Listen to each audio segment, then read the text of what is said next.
see you. I'm going to talk about the most powerful force that changes our cities. The force that creates freedom to move. And as a father of two wonderful children, I know that this is a wonderful thing, but it can also be a quite scary thing because of the cities that we have today. So I want to start from the beginning. How did we end up here? How did we get the city that we have right now? So you could say one starting point would be the great horse manure crisis in London in the end of the 1800s, where there was a forecast that London would be covered by 3 meters of horse manure in 20 years. So we got the vision. We got the vision from the French architect Le Corbusier that made a plan for future Paris, saying that this would be the future. This would create the maximum freedom to move and also happiness for everyone. The plan was sponsored by the car company Voisin, so the name of the plan was Plan Voisin. Some years later, General Motors did a big exhibition in New York called Futurama, where they built a model of the future city. And as you can see, at this time, this city did not exist, of course. But as we all know, we built this city. And we have it everywhere. We have it here in Hong Kong, we have it in Stockholm. This traffic junction was built in the 1930s, and when this was established, we got a letter from the French architect Le Corbusier that said, "Congratulations, you have built the place of the future." And I'm going to tell you later on what will happen to this place, because we are not so satisfied about this one in Stockholm. This is Dubai today, and this is Dubai 20 years ago. So you see, urban planners and politicians have huge power of the future cities. We can decide how we want our cities. There's no natural development of cities. We are in charge of this future. So, anyone in the room recognize this quote? If I had asked people what they wanted, they would have said faster horses. Or Henry Ford, correct. Okay, next question. Who said this? If you think we're going to shove 2 cars in every garage, you're crazy. Unless we figure out a very different urban transportation model, it's not going to work. That's Bill Ford, the grandson of Henry Ford. So I think we have many evidence that our cities will change. We are not satisfied with the cities that we have today. Remember that this phone? So if someone came to you and said, you can call with this one, it's very good, you can call somebody else. You said, okay, but no, there are other stuffs out there. There's a much complex society about connectivity, about connecting with other people, and it's not like before. We're in new times. So I just finished up a big research project at the School of Architecture in Stockholm, where we asked 400 experts on cities and transportation what they think were the major trends that would affect the future cities. And I'm going to make a short summary of that trend analysis. At first, we are seeing a major digitalization of our societies. And on the contrary, what many people think, this actually drives urbanization. Because digitalization connects people, and then when we are connected, we're like this in this room, we want to meet in reality. And as Edward Glaser, the Harvard economist, said, cities are density and closeness. We also know that transport system will be robotized. We know that self-driving cars and vehicles will come. the mayor of Los Angeles just said, in a decade maybe no one owns cars. And this will be a main paradigm shift in how we transport things and people in the future. Another very important trend is, of course, that families are not, at this time, 2 people working instead of 1. So I would say the invention of the suburb, that there is only 1 people working and 1 person staying at home, taking care of kids and household, is no more. And what is happening now is that families are moving downtown because they want to, they are looking for more time. They're moving closer to work. They are looking for car independency and closeness because they want to spend more time with their children than in their car. So this is why we see that walkability is shaping the US housing market. And there are many reports about this. The former Commissioner of Transportation in New York, Jeanette Sadikan, which I've never heard of before, she said, "It is pedestrians, not cars, that drives the economy."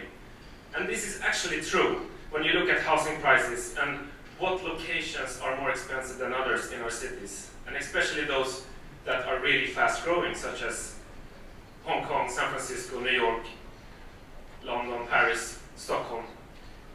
And Stockholm is actually the fastest growing city in Europe. So my consultancy, Spacegate, we did an analysis of the housing market. We compared 14,000 housing sales with 1,000 different measures of accessibility and urban design. And we could identify 7 variables that could explain the difference in housing prices by almost 90%. And the interesting thing is that these variables, they are basically a definition of walkability. So it's about centrality, walking distance to transit, to service, to parks, to water, and also a walkable and connected street grid. So it's not only that walkability affects the housing market, it is the housing market. We then got the commission to look at office rents. So how can you explain office rents in the Stockholm region? And the thing is that you only need 4 variables to explain over 90% of the difference in office rents in Stockholm region. And it's transit accessibility, public transport accessibility, walking distance to service, office clusters, and modernity. So if you look at, for example, if you have an apartment that is within walking distance to transit, that apartment would be 18,000 euros, like a standard size apartment. Or if you measure it in Hong Kong dollars, that would be 180,000 Hong Kong dollars, if you have an apartment within walking distance to public transportation. And if you look at housing rents, intermission. Oh. So if you look at office rents, if you look at the relation to public transport accessibility, you can explain almost 75% of the difference in office rents if you only know how many people live within 30 minutes of public transport. So street connectivity. If you have a connected street for walking people, your apartment would be like 12,000 euros more expensive. If you double the amount of services that you reach within walking distance, your apartment would be 20,000 euros more expensive. If you have a 10-hectare park or park space of 10 hectares within walking distance, it's 7,000 euros. So this model that we have made, we made it for Stockholm. We also worked together with Copenhagen University and made a model for Copenhagen. It's the same variables. We just did the second biggest city in Gothenburg, and it's same variables again. And this economic model is now used, for example, in housing development analysis. We looked for how much housing we can build in the Stockholm region within next until 2030. We also calculated how much of schools and etc. you need for these 140,000 dwellings that we found space for. But we located these new dwellings in areas with high walkability. This model can also be used in economic impact analysis. For example, we analyzed the effect of a new subway in Stockholm and the development that came with this subway development. And I would say that this analysis that actually calculated how much you can build and how much value you create with this new subway is maybe one of the main reasons why we now have a subway development project. And the client for this study was one of the suburban municipalities in Stockholm. And obviously they own quite a lot of land around these subway stations. So you can also use this by also analyzing different development scenarios. For example, if you do a light development not with quite low densities, or if you go high density and you put a lot of investments in infrastructure such as transit parks and streets, and you get different outcomes, economic outcomes. We also did analysis looking at a overdeck of a highway with a park and some new housing, and that would be then profitable as a result. So another thing I also want to mention is that you can use this economic impact analysis and also looking at how walkability affects social equity.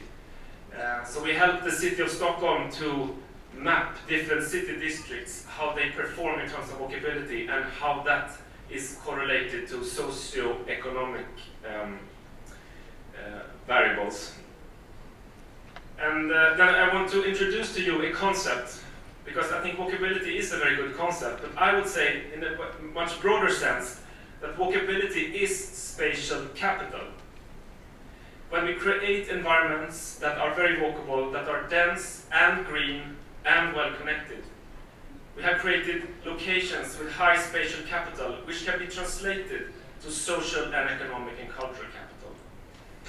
And what you see here is a map of New York City, which we did for the New York City Planning Department, where we used the measures from UN Habitat, where they have standards for densities of public open spaces and street connectivity. And what you see in this map is the districts, the dark green districts are locations where you have high density, high public open space and high street connectivity at the same time. It's not only dense, it has also high amounts of public space. And I think that's also a good way of talking about compact cities. It's not only density, it's all of these things together.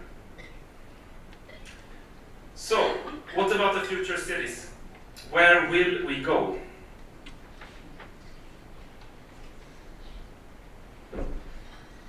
The future study that I just finished and put in this book, we identified 4 key drivers for future cities.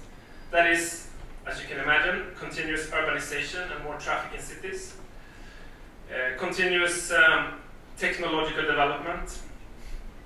These are certainties. But we have uncertainties when it comes to the accessibility to energy and our social systems. This created 3 scenarios. So you see 2 axes here of low and high energy and low and high social control, which created a free city, techno city, and eco city. These are not visions or utopias. They are possible futures, scenarios. So now the question is, of course, how will these play out in urban space? So let's look at central Stockholm. This is a street today. And are you ready? Okay. So This place would be in 2050, maybe look like this in the eco city. Low energy, high social control, lots of planning. Techno city, that's high energy, high social control, high public authority engagement. And this would be the free city at 2050. So high energy, low social control. And we published these images in the biggest daily newspaper in Sweden. And they were also, we also did a poll at the website, which I will soon tell you about. But first I would like to check you, the audience, what you think. If you think of your city, and we just take a quick vote. I always do this, so it's nothing dangerous. It's a standard things. You will be a part of the research project. And just a quick hand raise. So if you think of your city where you're working, would you like an eco city? I hope we have pictures of. Okay, and then thank you. Techno city and free city. Okay.